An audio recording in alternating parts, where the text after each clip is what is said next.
নমস্কার দর্শক বন্ধুরা, এই চ্যানেলে আপনাদের সকলকেই জানাই অনেক অনেক সুস্বাগতম। আজকে আমাদের এই ভিডিওর উদ্দেশ্য হলো মোক্ষদা একাদশী 2024, যেটা অগ্রহায়ণ মাসের দ্বিতীয় একাদশী, তার সঠিক সময়, শুভ সময় এবং সেই তিথিটি, উদযাপনের তাৎপর্য এবং সেই তিথি সম্পর্কিত সমস্ত কিছুই বিস্তারিতভাবে আলোচনা করব এই ভিডিওটিতে। প্রতি বছর মার্গশীর্ষ মাসে, যেটা হিন্দু চন্দ্র ক্যালেন্ডার অনুযায়ী তার মোম চন্দ্রের 11তম দিনে কিন্তু মোক্ষদা একাদশী পালন করা হয়। এই শুভ উপলক্ষে ভগবান বিষ্ণু এবং দেবী লক্ষ্মীর পূজা করা হয়ে থাকে।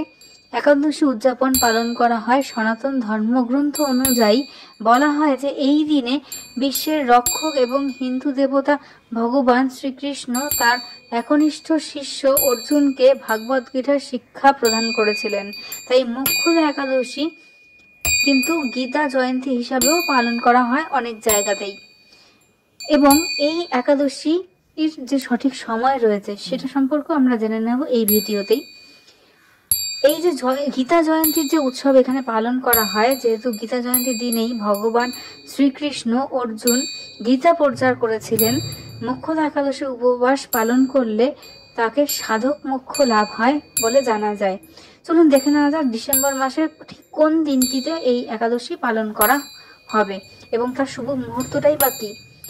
হিন্দু ক্যালেন্ডার অনুযায়ী মার্গশীর্ষ মাসের মোক্ষদা একাদশী 11ই ডিসেম্বর 2024 শুরু হবে 3:42 ভোরবেলায়, 3:42 এবং শেষ হবে 12ই ডিসেম্বর রাত 1:09। এবছর মোক্ষদা একাদশী পালন করা হবে কিন্তু 11ই ডিসেম্বর দিনটিতেই। এই দিনটিতে কিন্তু ব্রত বা উপবাস ভগবান নারায়ণকে উৎসর্গ করা হয়।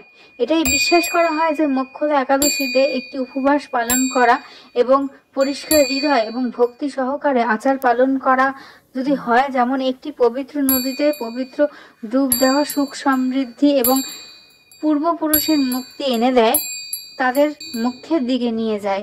তাই এই একাদশীকে পূর্ণ এবং মোক্ষ উভয়েরই দাতা হিসাবে মনে করা হয়। মোক্ষদা একাদশী উদযাপনের তাৎপর্যটিও একটু জেনে নেওয়া যাক। দ্বাপর যুগে যোগের গুরু ভগবান শ্রীকৃষ্ণ এই দিনেই অর্জুনকে ভাগবত গীতার শিক্ষা দিয়েছিলেন।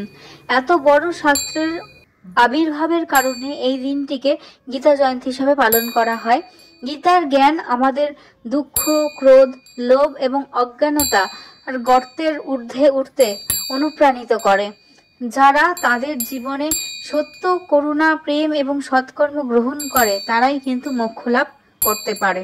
চলুন এবার দেখে নেওয়া যাক এই দিনটিতে আপনারা কিভাবে পালন করতে পারবেন। এই একাদশী পালনের কিছু বিশেষ নিয়ম রয়েছে। যেমন সব একাদশীর মতোই আপনারা সকালবেলা স্নানের পর ভগবান বিষ্ণুর ধ্যান করুন। তারপর পরিষ্কার কাপড় পরিচ্ছদ পরে আপনারা মন্দির মানে নিজের বাড়ির যে ঠাকুর ঘর সেটা পরিষ্কার করুন। এখানে একটি পরিষ্কার বেদির ওপর ভগবান বিষ্ণুর মূর্তি স্থাপন করুন।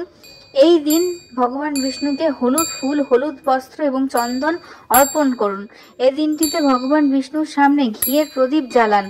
শেষে মোক্ষদা একাদশীর দ্রুত কাহিনী পাঠ করুন এবং আরতি করুন। এই দিন ভগবান বিষ্ণুকে হলুদ ফুল, হলুদ বস্ত্র এবং চন্দনই কিন্তু অর্পণ করতে হয় এবং আরতির পর ভগবান বিষ্ণুকে অন্ন অর্পণ করুন এবং সেগুলো আপনারা কিন্তু গরিব দুঃখীদেরও দান করতে পারেন। শাস্ত্রে মোক্ষদা উপবাসের কিন্তু বিশেষ গুরুত্ব রয়েছে। এই একাদশীর দিন যদি ভগবান বিষ্ণুর চতুর্ভুজা রূপে পূজা করা যায়, পূর্বপুরুষের আত্মার শান্তি এবং মোক্ষ লাভের জন্য এই উপবাস করা হয় বলে বিশ্বাস করা হয়েছে। মোক্ষদা একাদশী উপবাস করলে ধন সম্পদ লাভ করা হয়।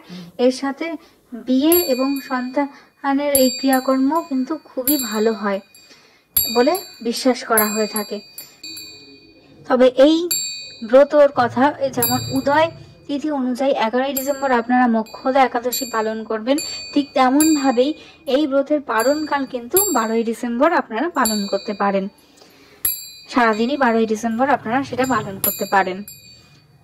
তো এই ভিডিওর উদ্দেশ্য এবং এই ভিডিওর কথা এতটুকুই। যদি ভিডিওটি ভালো লাগে তাহলে অবশ্যই লাইক করবেন, কমেন্ট করবেন এবং সাবস্ক্রাইব করে পাশে থাকবেন এবং ভিডিওটি অন্য সকলের মধ্যে শেয়ার করে দেবেন। আজকের ভিডিও এতটুকুই। ধন্যবাদ পাশে থাকার জন্য। কোনো ভুল ত্রুটি যদি হয়ে থাকে তাহলে নিজ গুণে মার্জনা করবেন।